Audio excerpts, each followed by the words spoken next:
anytime that somebody pops into my mind out of nowhere, I kind of take that as an indication to reach out to that person, because I often think that is a little indication of, okay, something is not right, or even if everything is fine, it doesn't hurt to just reach out to somebody and say, hey, I'm thinking about you, I love you, miss you. Those people for me are the reason why I didn't take my life. I'm just going to start out this podcast with this. So I'm a parent of boys. Yeah. And we're pretty lax in this house. We say certain words and we're like, you guys don't say these out loud because other families don't say these things. Like poopy pants. Like other families don't say it. And my kids also, my boys, they burp and it's like, you guys, you can't be doing that. And our Grammy and Grampy, they're like totally cool with it. But everybody else in the world is not cool with it. So they're like, rah, rah, rah. And so they just go for it. And then we're with other humans, like humans that don't do dumb things. And my boys just start burping and they can't help themselves. Hey everybody, welcome to season 2 of the 10,000 Minute Podcast. And I'm a terrible parent. We're all just figuring this out. We're all just figuring this out. Yes. You know what I mean? Thank you. You're doing great, Tim. Speaking of doing great, and I'm not going to burp on this podcast. Really? No. I don't do that. That is inappropriate for me, but somehow my kids are like, you know what? I'm better than you, Dad. Yeah. Watch this. Yeah. You've given them a world where they feel safe. They feel safe. Safe enough to burp. That's right. Yeah. Nice. And if that's the worst thing, okay. Opportunities you never had. My name's Tim Timmons. Hey, I'm Chris. Cleveland. And I'm Amoy. Hi. Donice. Yes. I like last names. I like my last name. Okay. Sure. Speaking of last names, I don't think I know Mandisa's last name. She's just a one-worder. Well, but that's a choice, right? She wants to be known as Mandisa. Yeah. I wish I was that cool, just to have one Chris. name. Chris. But it wouldn't be Chris. It would be something else. Yeah. what would your one name be? Gerald. I'm going to think about it. He's on a mission now to find the right one name. Okay, I like it. But Chris is going to have to nail this. Yeah. Like, you can't just I read this mail article about the world's largest tree, and it had an awesome name. Thank you, Lord. Maybe it would be that one. I can't remember what it's called. I'm going to think about it. Please do. Google it. If you guys have thoughts for Chris on what his one name should be. I like just Corias, but it's like got a few syllables. Corias. When I was like 14, I went to church camp and got this church camp girlfriend, and she was from McGehee, Arkansas, but they call it McGehee, Arkansas, and she can make Chris like 6 syllables. Yeah. I thought it was the best. Yeah. I did. Every 14-year-old boy's dream. You could go with McGehee. I mean, that's not bad. That's pretty good, actually. For the 12 people that live there, this is your shout out. Yeah, so you guys, my name's Tim Timmons. I'm Donice and McGehee. Hey, you'd have a strong It's like fan too base. close to Magoo. You know but it's not Magoo. It's McGehee. Anywho, who do we have today? This has been the best intro so far. No one knows what we do. No. That's true. We don't know what we do. No, not really. Yeah. Okay, so you guys, today we've got Mandisa, one name, Mandisa. It's actually Mandisa McGehee. Used to be. We dropped the last name. No, it's not true. But we have Mandisa today, and she's, a Grammy-winning, awesome artist. Talented. She was on The American Idols. At least. At least. That's going to be my new response to everything. Would you like Chick-fil-A sauce with that? At least. That's good. Yeah, we're shocked. McGehee, at least. I mean, you got ideas today. At least. Yeah. Think about my salsa addiction. Oh. Would you like the one scoop? At least. It's still positive. They like don't know how much, so they give you way more. Yeah, they're intrigued. Yeah, they're like, apparently this is like a very minimal amount for him. He's gonna need more sauce than this. Yeah. So everybody, I'm sorry, guys. Here's our episode with Mandisa, and you're gonna love it. You will. Yeah. Hey everyone, this is Moy. Each episode, we're going to hear from listeners about the impact that practices like this one from season 1 have had in their life. Here's Terry's. Hi guys, my name is Terry Worley and I'm from Pennsylvania. Just want to drop a quick video to let you guys know how very thankful I am for 10,000 Minutes community, the podcasts and messages, the meetups on Fridays. I'm very thankful that this is a safe place that we can come share this walk that we're on together. I haven't felt safe or able to talk or be myself in like a church setting in a long, long time. And I'm very thankful for that. I feel very safe and unjudged. Thank you guys. Want to let you know the impact you're having and can't wait for the upcoming podcast. You guys are doing a great job. Thanks again. I love you guys. Bye. If you found this bit or any other practice helpful, let us know by emailing mail@10,000minutes.com, and we might include your story in a future episode. Hey, everybody. Welcome to 10,000 Minute Podcast. My name's Tim Timmons. We've got Amoy Donice. Hello. We've got Chris Cleveland. Yo! And everybody, we have on the Zoom, again, it's a new thing that we're doing, but on the Zoom, we've got Miss Mandisa. Woo! Let's go. On the Zoom. Yeah. Not just on Zoom, just on the Zoom. Okay, so Yeah. I think that this just hit me right now, but you've done Zumba before, have you not? I feel like at one of those Caleb things. Zumba. Wait. We're talking about different Zooms right I now. feel like I know. But I feel like at some point you did like a dance class or something, and I just equate Zumba to you. Why do I do that? Absolutely. Yeah. Didn't we do some Zumba together at some point? I feel like we did, and I don't want to brag about it, but I'm sure people were saved, and it was That's a class I'd sign up for. a class you'd sign up Yeah, for. I think so. Sign me up. That's fun, yes. Two different, Zumba and Zoom are two different things, but yes, I've considered doesn't myself have an to be. aficionado of both. Yeah, they went hand in hand in these last 2 years. Zoom and Zumba. It doesn't Yeah. have to A be. story about the pandemic. And everybody, you can't necessarily see Mandisa right now, but she's got a really cute pink. What do you even call that? Because you and Chris are rocking the same thing, and I think you look much better than Chris does. Well, I don't know. It's just it's a headband.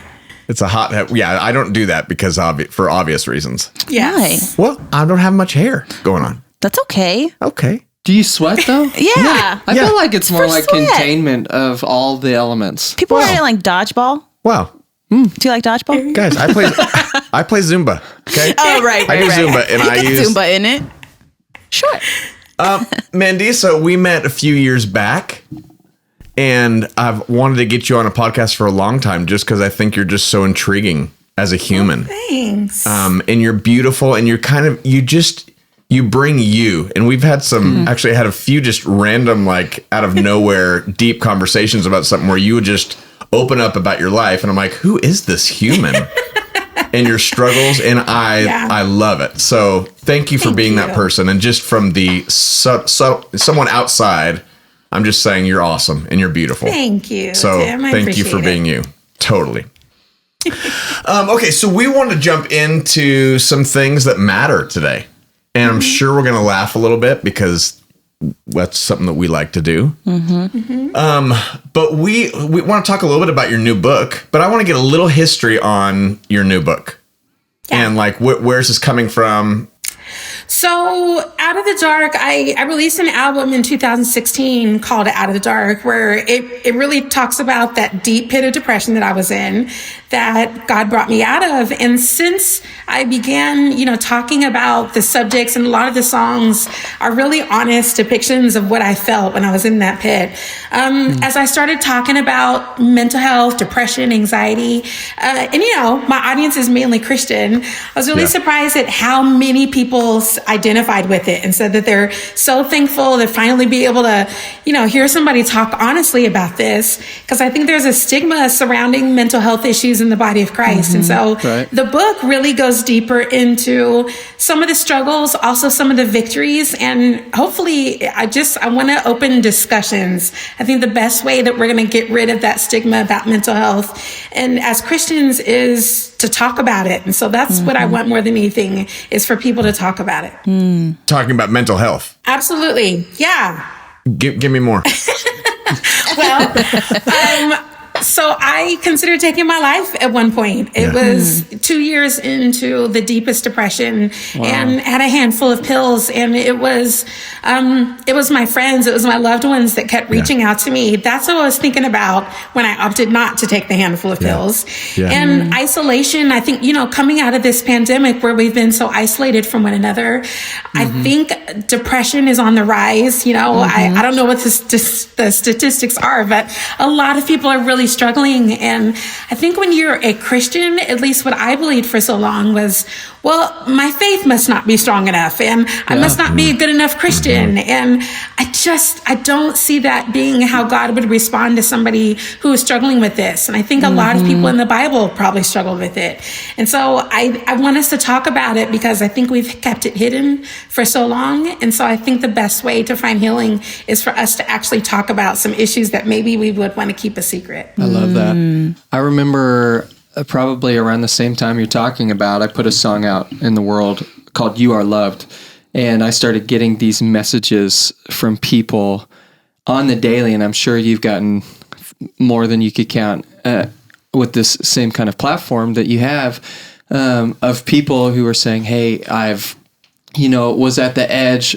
I was going to take my life. Your song came on, it, saved my life in some form or another. And it struck me at the time, it almost was shocking to me how many people were sending me these messages.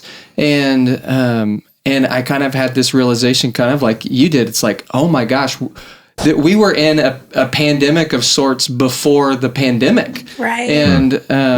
And it was so shocking to me that honestly, I started reaching out to friends and professionals and all of these things on a lot of different ways. One, I was like, there was a part of me that was like, am I liable, honestly, for as many messages as I'm getting? But also, like, how can we help these people who are really trying to pray away these mental issues? And I think we have so many people that listen to our songs and see us and see the happy and the good and all those things that we put out, which is great. But I want to commend you, I think, for putting this out there and starting this conversation, because there's so many people that need to know that, hey, it's not just me by myself. It's not just me trying to ask God to deliver me from this, and that's all the resources I have. But there's a community of people and believers that we're in this together, and we can connect those mental health professionals. So I would love to hear some of those steps that you've seen, some of the progress that you've seen, and some of the stories that you've heard from people that have heard your music or read your things or followed you and found something brighter on the other side. Yeah. Well, I think, I don't know why this is, but for some reason, just knowing that you're not the only one struggling with an issue brings comfort. And so that's probably the biggest thing that I heard is, I'm so glad to know I'm not the only one. And so I want people to know, if you look up to a stage and you see somebody who is always telling you that you're an overcomer and this is going to make you stronger, if you can hear that person say, I wrestle with depression and loneliness and grief, and, I turn to food for comfort, there's just something in knowing, okay, if she struggles with it, I guess I'm not the only, dumb person out there that struggles with it. Like, no, you're not dumb. We all have struggles. We all have issues. Paul had a thorn in his flesh. Nobody really knows what that is. But I think, so the first thing is knowing you're not alone. The second thing I want people to know is, just as if you were to have a medical issue, you would go and see a doctor.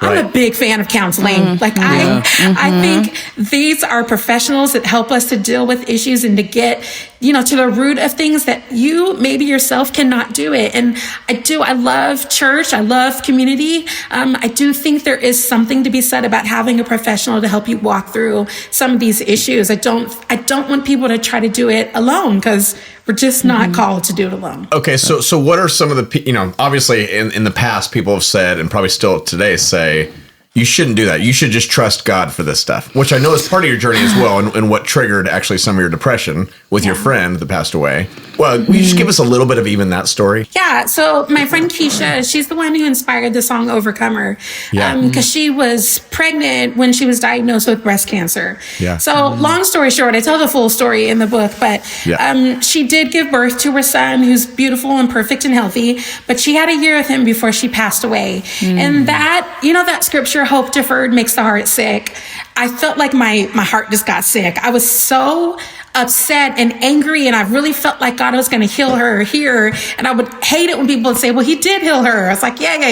That's not really what I meant. Shame her. Yeah. And I think just sweeping things under the rug and saying, well, yeah, she's healed and she's great.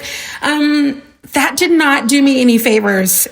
I only started to find healing when I actually said, God, why did you let this happen? And I don't understand how this, God who can do all things, why you didn't do this. And it was only when I started saying those things, which I never would have said before, that I started to find, it started to come into the light. It was when I was keeping it hidden that I was just suffering in silence. And so it's speaking out about these things. Was that part of your Great Depression? Like, what triggered the Great Depression for you? Yeah, it was bad. It was Keisha passing, and it's a slow fade. Like, it wasn't just, bam, I hit the bottom of the pit. Yes. It was starting to question why God allows these things, and then question, does God even exist? Does he care if he does exist? And then just pushing away people and isolating and not wanting to be with people, and then turning to food, which has always been a comfort, and gaining weight and feeling shame.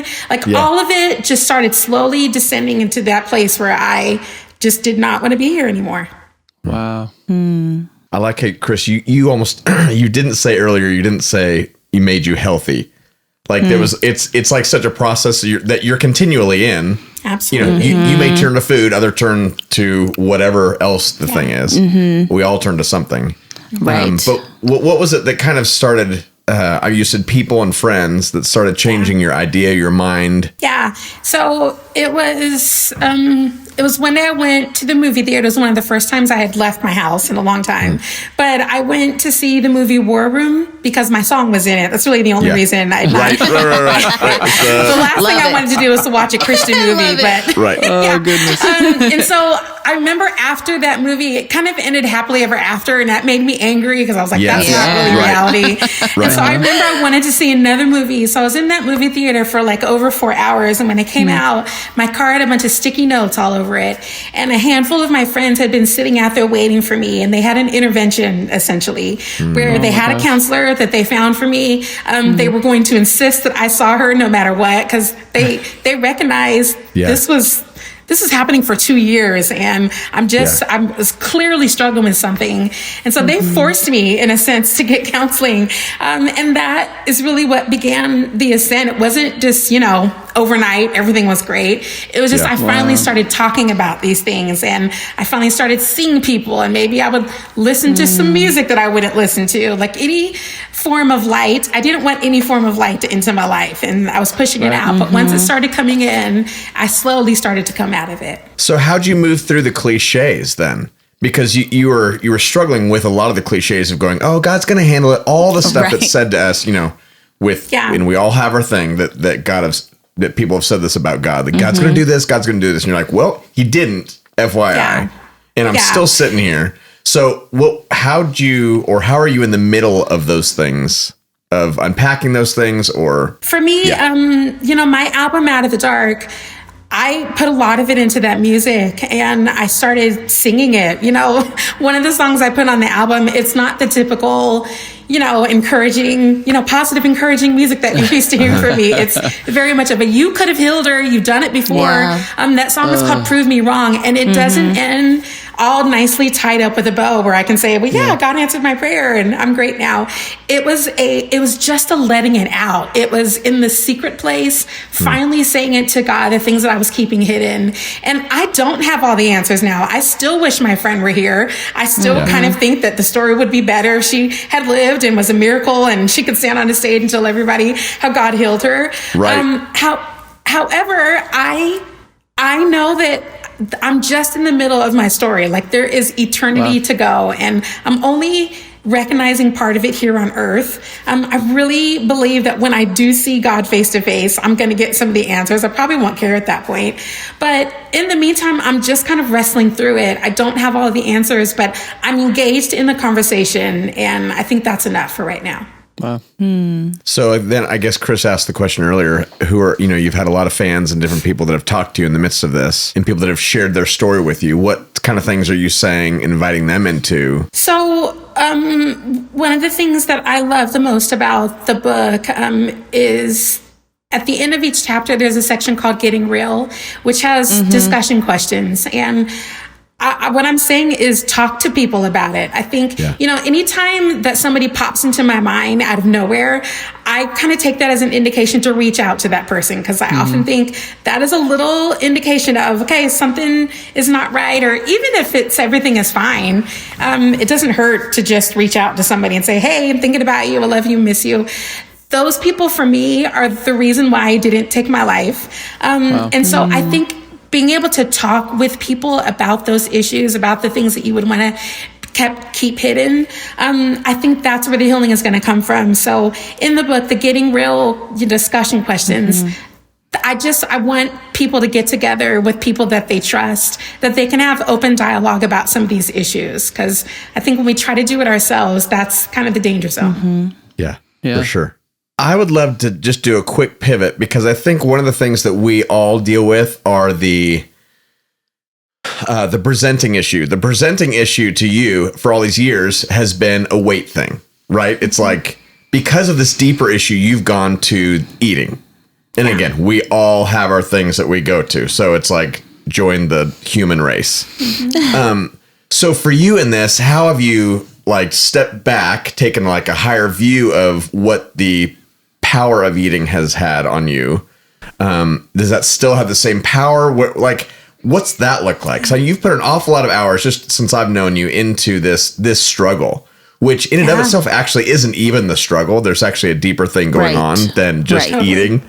But you've probably made eating that was the struggle, which it's not. Absolutely. Can you talk about around some of that? Because a lot of what we want to do with 10,000 Minutes is we want to talk about the 10,000 minutes of the week, not just the 80 as we're in the gathering, but the 10,000 minutes, when life hits us and we're all dealing with our own things, whether it's porn, whether it's food, whether it's buying or spending, whatever it is, this is when the stuff hits the fan.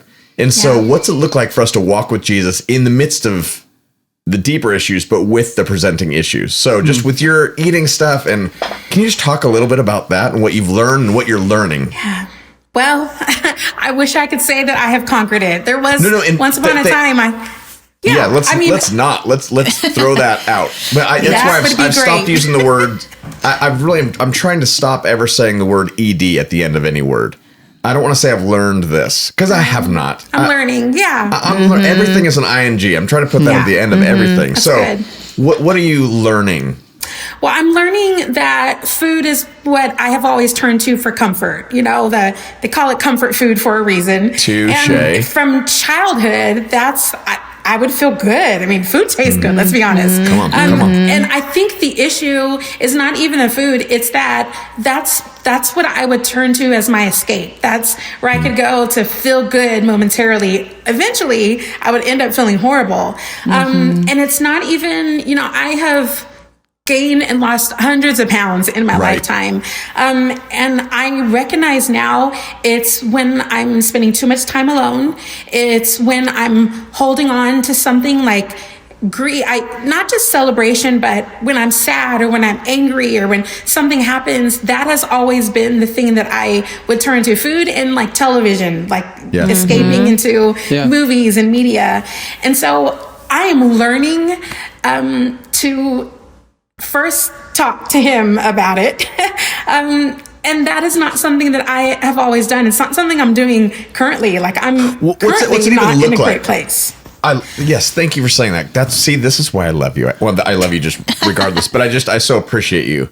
Even saying currently I'm not in a great place. So what's that actually look like? We could care less about Christian bullcrap. It just does nobody any good. It actually only hurts people. So what's it look like in this moment today? And again, 10,000 Minutes is all about putting the words and the heart of Jesus into practice. So what does it look like to put this into practice today? What would it look like? Yeah, sure. Okay. Okay. So let me give you an example.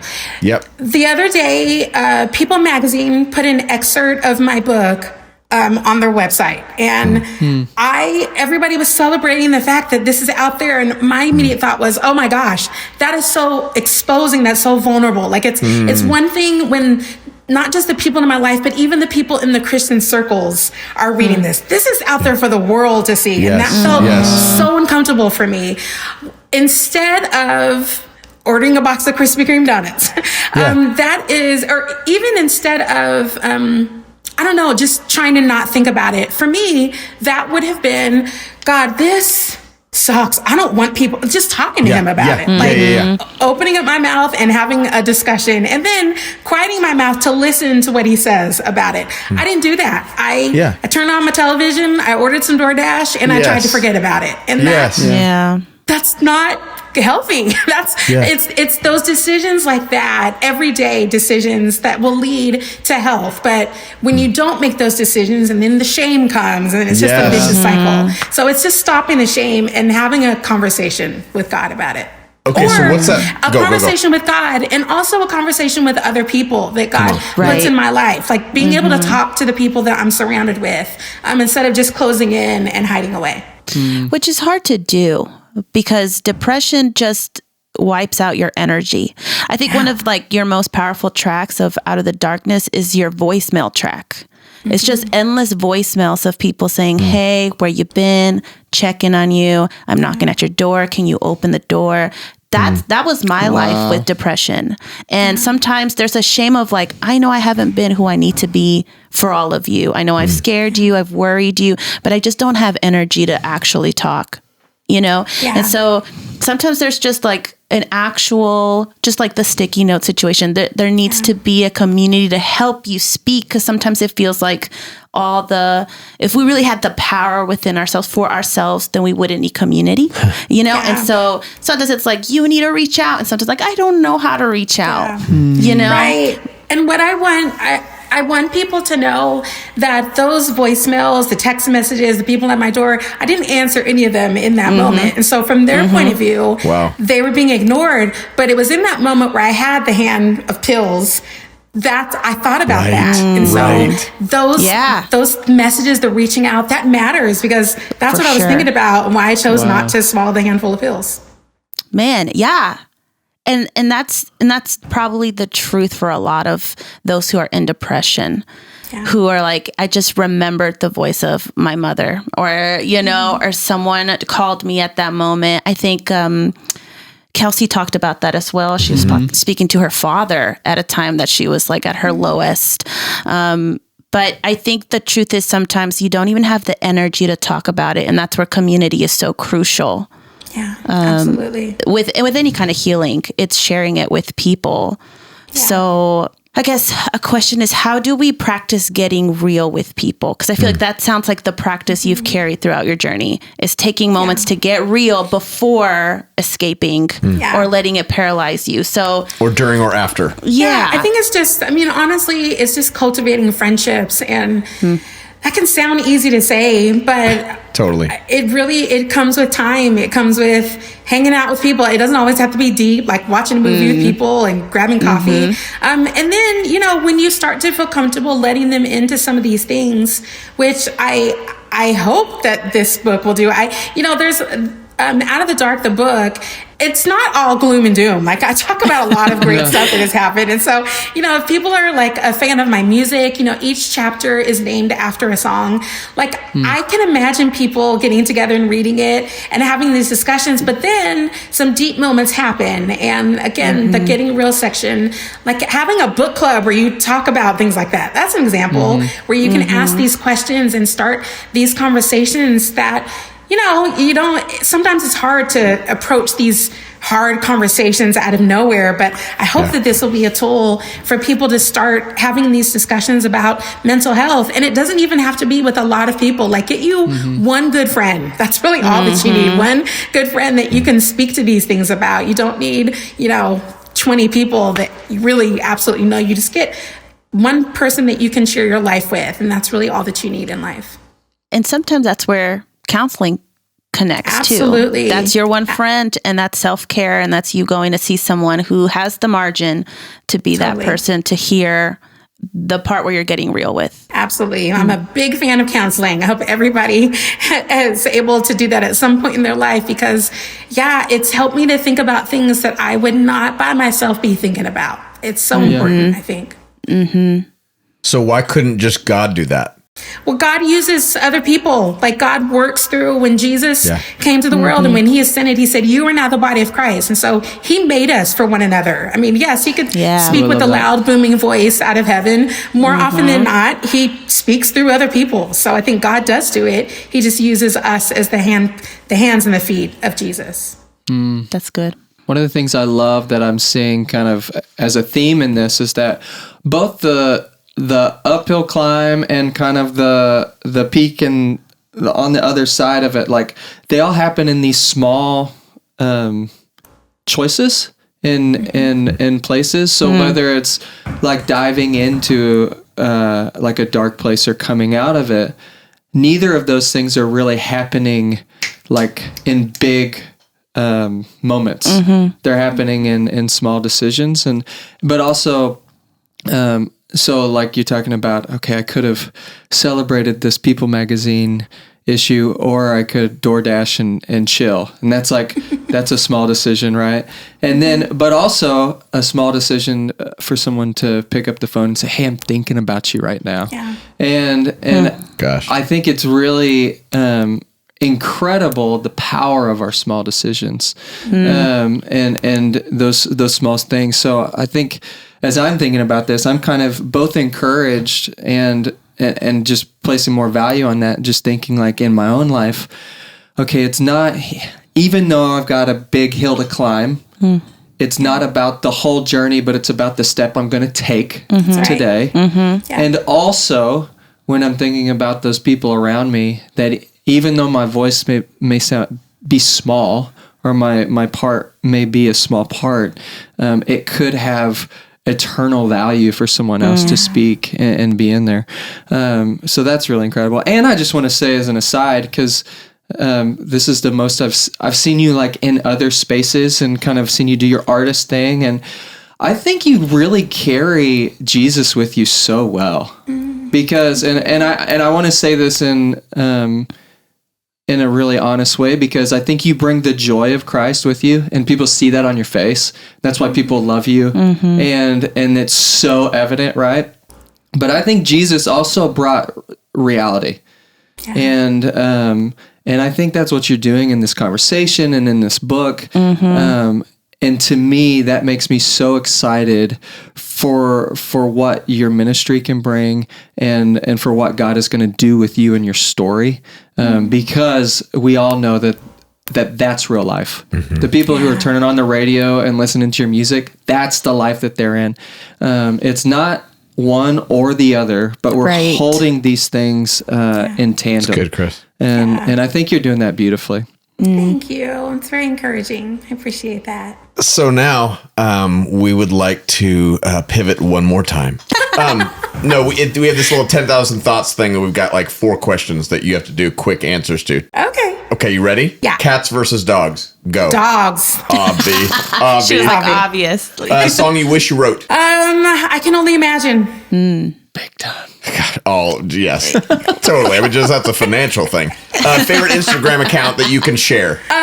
Instagram. Can I do Twitter instead? Sure. I'm going to. It's my decision. Yeah. It's called The Dodo. It shows all these cute pet videos that I'm obsessed with now. even if it's cats? I'll even watch the cat ones because they're cute. Okay, last one. Pet peeve. I want to know a pet peeve. Slow drivers in the fast lane. Scoot over. One like lane, please. That gets on my nerves. Come on, girl, please. Thank you so much, Mandisa. Yes, thank you. So appreciate you. She's an incredible woman. I love her. Yeah. Her vulnerability obviously is beautiful. And this is, what I love is this is not like a new issue for Mandisa. Right. This is not something that she's just struggling with for the first time. And it's like, oh gosh, you're going to get through this. I mean, this has been an ongoing thing. And I love that she just keeps coming back, which is so beautiful. Right. And, she has an awareness with how much community helps her keep coming back. Right. And depression and those kind of struggles every day, they're kind of unpredictable. You don't really know how heavy or how quick they come. Yeah. And the beauty of a community almost understanding this is part of the deal, and so we'll always be around, is so important. and just finding the people who can do that as well. And I think she in her story, you can kind of hear her feel very comfortable with them knowing that part of her, that side of her, and that's super important because depression makes you feel alone, and she wasn't. And so that's a big part of her story. And who are those people that we could be doing that to and for? Right. So who are those people in your world? Who are the people that you could be doing that for? I've got some friends that would say, I have nobody that would do that for me. And I guess an encouragement for them might be, say, who are you doing that for? Is what, you know, we complain about certain things, but it's like, and what's my role in that? Right. But we I have love to bring our whole self, you know, and I think she did that in the interview, but she's had to do that in her relationships too. Right. You know, so she's had to be vulnerable in all of these places, and that gives you opportunity then to be that and receive that from other people. I loved, we talked about grief, which is obviously something that we talk about a bunch. Man, I think the more episodes we do, the more we realize people are somewhat grieving something at all times. And they just don't know it. And so they respond in so many different ways. They cope in so many different ways because they can't pinpoint or validate that they're grieving or mourning something. And so she talks about the way she copes with food and a bunch of other things, and how she starts to restructure or rethink her view of comfort and what comfort might be. Maybe a different choice of food, maybe reaching out to a friend instead of, escaping. She did it was such a great conversation about not really making things bad, but checking motives of why we're going through the things. So good. It was awesome. So people, think about that with us, that motives thing. I loved the small decisions make big impacts. Yes, Chris highlighted it. He just wrapped it all up in a theme, and I was like, that's what it is. Swish. At least. You've been waiting for that? Dang it. He said, when can I come in with this? So the practice that we have for this week is when you start to reach for the thing that doesn't truly comfort. Is that right? Did I read that right? You start to reach for things that don't comfort. Yeah. Don't fill the void. Comfort. When you start to seek comfort. And things that don't fulfill. And that don't fulfill. Text a friend, go for a walk, take a break from social media. Oof. Let's go. Just rethink. What exactly am I seeking? Am I seeking company? How can I look for that? Instead of that go-to thing that might almost put a Band-Aid over the thing that's kind of haunting you or paralyzing you today. And that's hard, be patient with yourself. But I think outside the box. What could be so much more beneficial for me right now if I pause to think truly how I need Jesus right now? Yeah. Okay, so do that.